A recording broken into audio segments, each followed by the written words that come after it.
waan adda addaatiif harka kennuu nurraa hin eeggamu. Jechuun akka laaftutti yoo harka kennitu taate, akka laaftutti yoo abdii kutattu taate, milkiin guddoon sun wareegama barbaaddii waan ati kafaltu sirraa barbaaddi. Meeqa kafalteefati? Wanni ati barbaaddu sun, milkiin ati barbaaddu sun, bakka ati gahuu barbaaddu suni akka hawaasatti yaaddee, akka hawaasatti hojjettee bakka san gahuu hin dandeessu ree.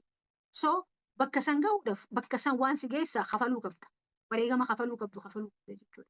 So hagamta akka kafaluuf hin qopheessite. Harka kennuudhaaf hin qopheessine. Harka kennuudhaaf tasuma hin qopheessine.